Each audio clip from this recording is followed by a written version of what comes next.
Frankenstein le cuenta a Walton sobre sus orígenes en Ginebra y le describe como su padre. Alphonse Frankenstein era un hombre rico, respetado y benevolente que rescató a su madre Caroline de la pobreza antes de casarse con ella. Ella era la hija de Beaufort, un amigo de su padre que perdió su fortuna y escapó cambiándose de hogar para escapar la vergüenza de su pobreza. Alphonse viajó a ver Beaufort y su hija con la intención de brindar asistencia, pero cuando él llegó a su casa, Beaufort había muerto y Caroline estaba sola y en quiebra. Alphonse la llevó a Ginebra con él y 2 años después se casaron, aunque ella era bastante más joven que su esposo. Caroline lo amaba profundamente, lo que hacía su relación una feliz y amorosa. Víctor, su primer hijo, nació mientras viajaban por Italia y aunque Caroline quería una niña, no pudo concebir de nuevo pasados 5 años del nacimiento de Víctor. Fue entonces cuando mientras visitaba a los pobres de las calles de Italia encontró a Elizabeth Lavenza, una niña huérfana que sería adoptada por la familia Frankenstein. Frankenstein nos describe la serenidad de su infancia que con el tiempo lleva a concluir a otros 2 hermanos menores. Sin embargo, su relación con Elizabeth seguía siendo la mejor. La describe como su complemento, siendo Frankenstein un hombre que se abría sinceramente con pocas personas. Su hermana Elizabeth y su compañero de la escuela, Henry Clerval, eran sus amigos más cercanos. A los 13 años, Frankenstein se comenzó a interesar en la chispa de la vida y las teorías de cómo se creó la vida humana. Él decía que para el mundo él era un secreto que él tenía que desenmascarar. Las sensaciones de la oscuridad por las leyes ocultas y los misterios de la vida son de las primeras sensaciones que él recuerda. Frankenstein se absorbió en estos estudios hasta que un día vio un rayo deshacer a un árbol, lo cual lo llevó a estudiar las teorías de la electricidad y la galvanización, que eso significa dar vida a objetos mediante electricidad. Cuando Frankenstein cumplió 17 años debía partir hacia Ingolstadt para continuar con sus estudios cuando Isabel contrajo la fiebre escarlata. Mientras se recuperaba, Caroline, que había estado cuidando de ella, cayó enferma. En su lecho de muerte, Caroline le dijo a Frankenstein y a Elizabeth que deseaba que ellos dos se casaran. Después de un tiempo de lamentar la muerte de su madre, Frankenstein partió hacia Ingolstadt para reanudar sus estudios en donde tenía el temor de sentirse solo o no tener a nadie. Este sentimiento se desvaneció después de que Frankenstein conociera a M. Waldman, quien lo animó a continuar con sus estudios sobre la chispa de la vida. Frankenstein continuó con sus estudios sobre la escanacia de la vida. Después de los 2 años de estudio consideró regresar a su hogar, dado que sus conocimientos eran tan avanzados que ya no podía obtener más progreso en ese lugar. Sin embargo, justo antes de que esto sucediera, Frankenstein descubrió la esencia de la vida, secreto que se negó a compartir con Walton, para que no siguiera su pobre ejemplo, entre comillas. Él dijo, entre comillas, apréndeme, si no de mis preceptos, por lo menos de mi ejemplo, que tan peligroso es adquirir conocimiento y que tan más feliz es el hombre que cree que su ciudad nativa, el mundo que el que aspira a convertirse más grande de lo que su naturaleza lo permite. Al descubrir que eso da vida, Frankenstein se dedicó a crear un ser humano, un hombre de 2.5 metros de altura con fuerza y resistencia sobrehumanas, de piezas que tomaba de cuerpos. Todo esto lo trabajó en secreto y mientras trabajaba en su proyecto, la correspondencia con su familia paró. Su salud comenzó a deteriorarse por el tiempo que dedicaba a su creación, pero él no paró hasta ver su proyecto terminado. Al fin, una noche de otoño, Frankenstein le dio vida a su creación, pero sus ilusiones de grandeza fueron rápidamente desapareciendo al ver a la horripilante bestia. Él había elegido piezas que él creía perfectas y hermosas, pero el resultado conjunto era algo horrendo y escalofriante.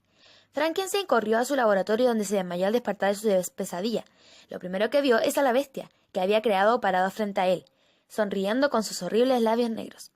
Frankenstein en pánico corrió hacia el pueblo donde se topó con su amigo Henry, con el que platicó por un rato. Frankenstein ya se había olvidado de su creación hasta que él y Henry volvieron a casa y se dio cuenta que la bestia no estaba. Con esto la mala salud de Frankenstein comenzó a producir alucinaciones, y no pasó mucho antes de que cayera en cama con fiebre. Henry permaneció con Frankenstein para cuidarlo en su enfermedad. Frankenstein continuaba hablando entre sueños acerca del monstruo, pero Henry lo atribuyó a la fiebre. Cuando Frankenstein comenzó a recuperarse, Henry le dio una carta de Elizabeth. En su carta, Elizabeth le rogaba a Frankenstein por una carta de él en persona que le dijera a su familia que se encontraba bien, Sabiendo esto, él escribió una carta a su familia asegurándole que él se encontraba bien y que su salud había mejorado.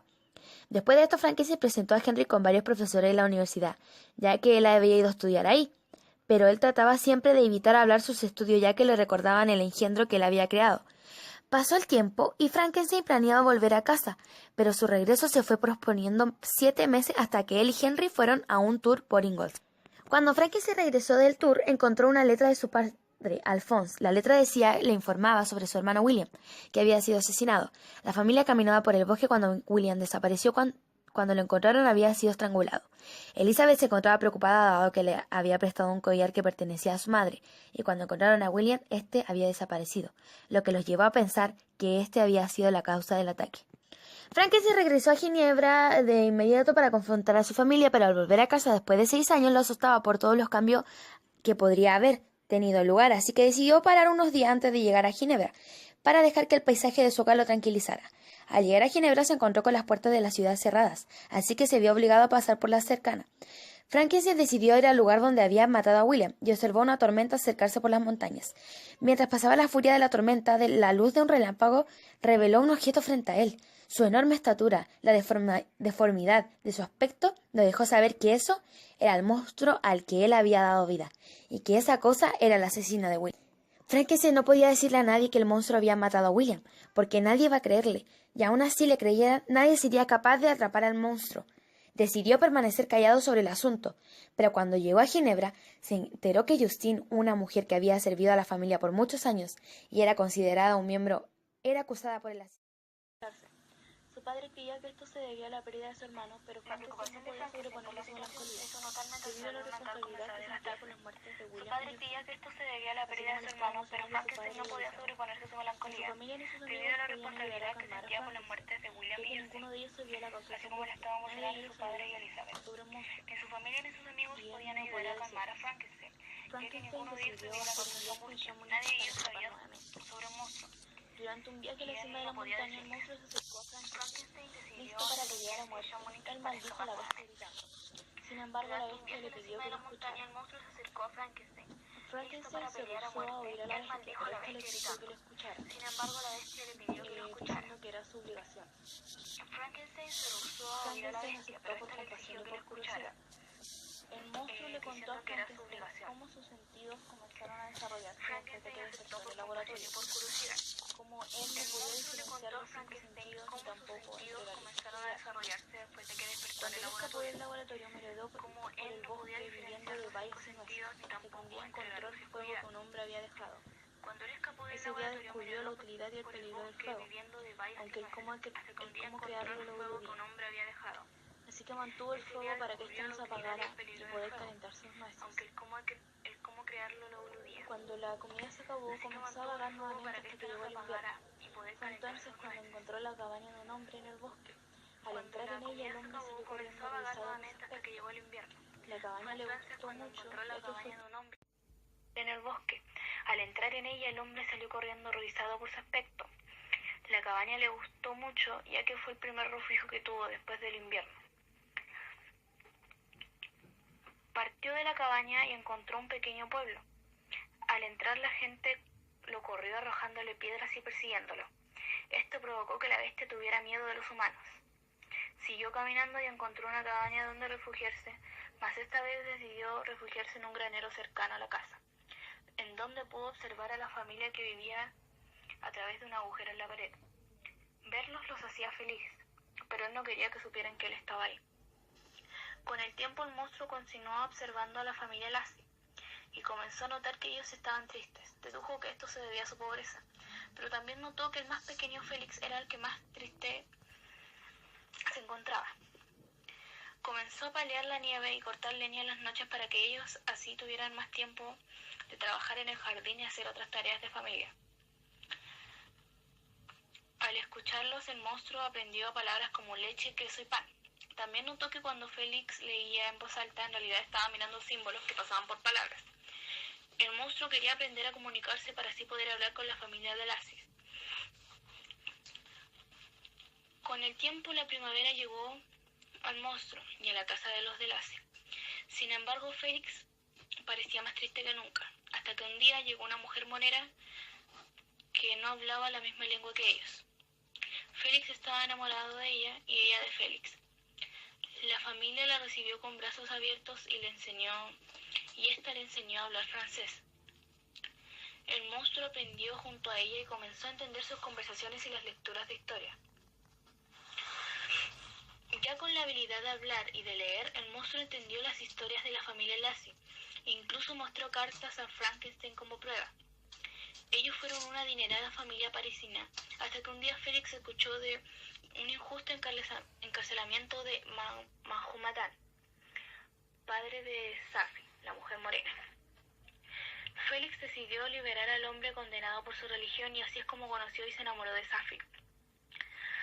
Cuando el gobierno francés descubrió la conexión de los de Lassie, ellos fueron exiliados a Alemania. Con esto, Mahomet le dijo a Safi que se olvidara de Félix y volvió a Turquía. Safi, en vez de esperar en Italia, decidió viajar a Alemania con Félix, en vez de volver a Turquía. Poco después de descubrir la historia de la familia de Lassie, Frankenstein encontró el diario del doctor en un bolsillo de una de las gabardinas que había robado el laboratorio de escapar. Al leerlo, él quedó horrorizado con sus orígenes y comenzó a sentirse aún más solo. Fue entonces cuando decidió buscar la compañía de los de Lassie. Esperó hasta que el padre, que era ciego, estuviera solo y se acercó a hablar con él. Él fue amable con él, pero el monstruo no expresó el deseo de su compañía, hasta que los demás ya estaban en la puerta. Para entonces Safi se había desmayado y Félix lo había perseguido lejos de casa. Pasando esto, el monstruo vagó por los bosques maldiciendo y gritando en ira por su miserable vida, y en ese momento decidió declarar la guerra en contra de la humanidad y de su creador, que lo había hecho tan horrible y desagradable. Fue entonces que prendió su camino a Ginebra, donde el paisaje lo calmó un poco hasta que, al tratar de salvar a una niña, le dispararon. Esa herida fue lo que finalmente hizo al monstruo odiar a todos. Más adelante en su camino en Ginebra, encontró un pequeño niño y pensó que alguien tan joven no debería saber odiarlo, y pensó en cómo secuestrarlo para mantenerlo como su compañero, pero el niño se resistió y gritó que su padre, Alphonse Frankenstein, lo iba a hacer pagar por ello. Al darse cuenta de la relación del niño con Frankenstein, el monstruo lo asesinó y tomó el collar. Huyó hacia un granero cercano en donde encontró a Justine durmiendo. Fue ahí donde puso el collar en el vestido de Justine para que así ella fuera culpada por su crimen. Habiendo contado su historia, el monstruo hizo su demanda, diciendo que solo alguien tan horrible como él podría quererlo, demandándole a Frankenstein que creara a este compañero. Una vez dicho esto, Frankenstein y el monstruo comenzaron a debatir sobre la creación de este ser. Frankenstein creía que si creaba este otro ser, el monstruo tendría un compañero para destruir el mundo. Pero el monstruo le aseguró que si sus vicios por la necesidad de compañía eran satisfechos, sus virtudes deberían de brotar al tener la compañía. El monstruo en silencio observaba desde la ventana y vio cuando Frankenstein decidió no llevar a cabo la segunda criatura. La criatura se presentó en el apartamento de Frankenstein, pero él no cambió de parecer, a lo que el monstruo respondió que tendría entonces venganza y que él estaría presente el día de su boda. Así el monstruo se marchó. Después de esto, Frankenstein recibió una carta de Henry, la cual pedía que lo viera inmediato, ya que Henry partiría a la India pronto. Al terminar de empacar sus cosas y deshacerse de los restos del segundo monstruo, Frankenstein tomó un bote y se dirigió a ver a Henry, en donde se vio envuelto por una gran tormenta. Dándose por muerto, Frankenstein por fin logró ver un pequeño puerto. Al anclar, fue recibido por una muchedumbre de gente de aspecto irlandés, la cual lo llevó ante el ministro.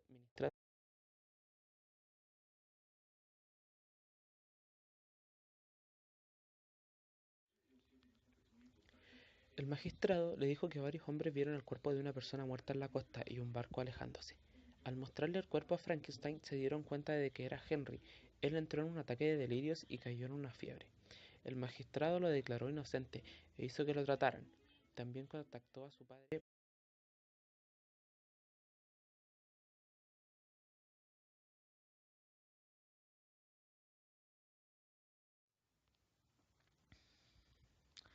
Esa noche hubo una gran tormenta, lo cual hizo que Frankenstein estuviera realmente agitado, tanto que Elizabeth comenzó a asustarse. Viendo esto, él le dijo que fuera a dormirse a su otra habitación.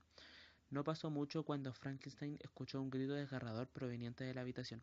Al llegar, vio el cuerpo de Elizabeth estrangulada y muerta y la silueta de la bestia en la ventana. Lleno de ira, se lanzó en su persecución, pero sin éxito. Justo después decidió ir a buscar a su padre y hermano, siendo estos la única familia que le quedaba. Al oír la noticia, su padre quedó en shock y empezó a empeorar su salud, muriendo 2 días después de los brazos de Frankenstein. Con esto, Frankenstein juró que dedicaría su vida entera a encontrar y a eliminar al monstruo que había creado. En este capítulo leemos el diario de Robert Walton, que nos describe cómo la persecución del monstruo llevó a Frankenstein hasta el Polo Norte, hasta que el hielo los separó. Fue ahí donde encontró a Walton en un barco, el cual convencido de que perseguiría al monstruo, y fue así, hasta que un día, ya con su salud decaída, Frankenstein falleció. Al día siguiente, Walton encontró al monstruo sobre el cuerpo de Frankenstein, rogándole le perdonara por sus acciones. Incluso trató de justificar sus acciones ante Walton, mientras él titubeaba si debía matar al monstruo, a lo cual él le dijo que iría al Polo Norte donde se quemaría hasta que no quedara rastro alguno de él, y fue entonces cuando saltó del barco y desapareció. Podemos relacionar la obra de Frankenstein con cómo es el uso de la tecnología en la actualidad. Todo acto tiene su consecuencia y como en este libro se narra, el doctor Frankenstein la tuvo luego de crear al monstruo. Hoy en día, el hombre cada día destruye más su ecosistema con la tecnología.